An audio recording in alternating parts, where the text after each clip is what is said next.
The Matrix isn't a movie, it's your life. The harsh truth? Most people never figure out how to play. They stumble around in someone else's simulation, thinking they're making choices when really they're pushing the same buttons everyone else is pushing. If you've ever felt like you're stuck in a loop, same job, same arguments, same year on repeat, then you already know what losing looks like. If you're watching this, you're not trying to lose. You're here because you know there must be a way to bend things your way. I'm going to share 5 principles that most people never hear about. Not in school, not from their parents, and certainly not on the nightly news. They're not hidden because they're mystical secrets. They're hidden because they're simple. And nothing is less profitable than people who realize how much power they actually have. First, let's get something straight. Reality is not a battlefield. It's not you versus them. It's not you against some cruel fate. Thinking life is a battle, being constantly on guard, constantly fighting, keeps you locked in a cycle of stress and scarcity. A battle implies winners and losers by force. A game implies strategy, practice, and mastery. When you realize you are playing a game, you start looking for the rules instead of looking for enemies. You stop clashing with life and start learning how to direct it. Now take a breath. Put away whatever cynicism has been injected into you by the media or by people who gave up. Open up your notes, because if you can absorb these principles and practice them, not just nod along, your experience of reality will change. The real game is invisible. Most of us are conditioned to believe that what we see and touch is the only thing that exists. You go to work, you pay bills, you grind, you sweat. The message drilled into you is clear. Work harder and you will be rewarded. That's half true. Effort matters. But effort on the wrong level is wasted energy.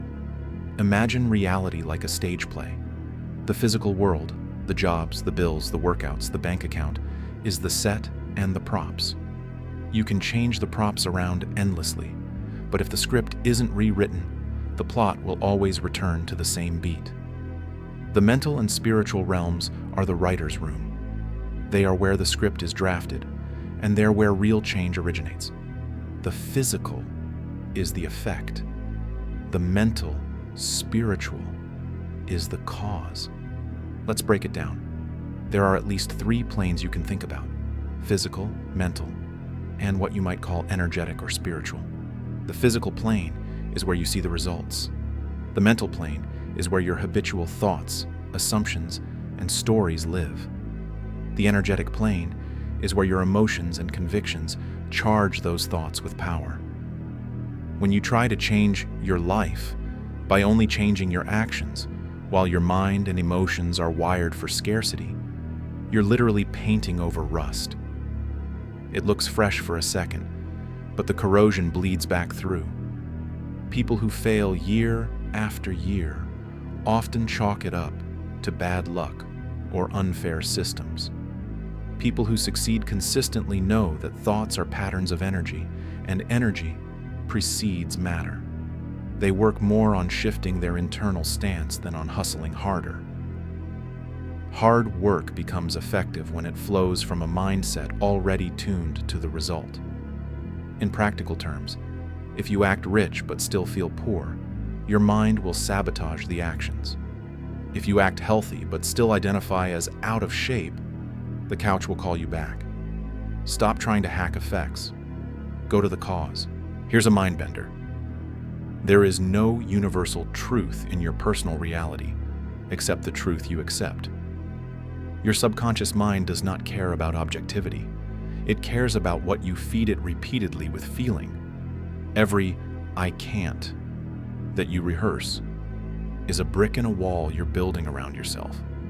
Every "people like me never" story you repeat becomes a self-fulfilling prophecy.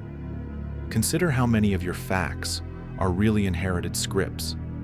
Did somebody tell you that you're too old, too young, not smart enough, wrong gender, wrong color, wrong upbringing? Did you adopt that as law? If so, You're playing by rules that aren't even yours. The subconscious is impressively literal. Tell it you always date people who cheat, and it will find you cheaters. Tell it that no one in your family runs a successful business, and it will sabotage your attempts. Tell it that you're the first in your line to break a cycle, and it will go to work arranging the ideas, relationships, and opportunities that make that true. So write your own rules. Instead of rich people are greedy, maybe your rule becomes wealth allows me to be generous. Instead of relationships hurt, maybe your rule is love is safe and enriching. If your rules don't direct you toward the reality you want, they are dead weight. Drop them. In an age where physical strength rarely matters day to day, the concept of strength has shifted. In the 21st century, the strongest person in the room is often the one with the most unshakable mental and emotional stance. They project a reality so clearly that others adapt to it. Think of artists, entrepreneurs, activists. The ones who change culture are not always the most skilled. They are the most convinced. When Elon Musk was laughed at for sending rockets into orbit, he didn't fold. His conviction was stronger than the ridicule. When Oprah was told a black woman couldn't host a talk show in primetime, her conviction outlasted every doubter.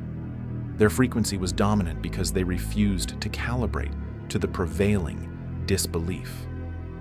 This principle works on a micro level too. Walk into a room anxious and apologetic, and other people's moods will lead you. Walk in with a calm certainty, and you often find the room softens to meet you. Frequency is contagious. Your job is to make sure you are the one infecting, not the one being infected.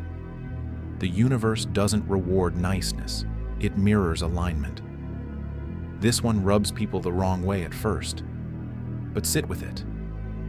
We are taught that good things happen to good people, yet we see bad people winning all the time and sweet, generous souls struggling. On some level, that injustice makes us furious and confused. Here's the uncomfortable truth. The fabric of reality isn't built on human morality. Gravity doesn't care if you're a saint or a criminal. If you step off a roof, you fall. Electricity will shock a toddler and a tyrant with equal impartiality. Universal principles like cause and effect, vibration, focus, apply without judgment. When something bad happens to someone kind, it is not cosmic punishment. It's the echo of frequencies and beliefs they've been carrying unconsciously. Many good people have toxic beliefs about themselves. They might believe they're unworthy of wealth, guilty for wanting, or fated to suffer for their compassion. Those beliefs broadcast a low, conflicted frequency. Bad people, on the other hand, often have unflinching belief in their right to have what they want.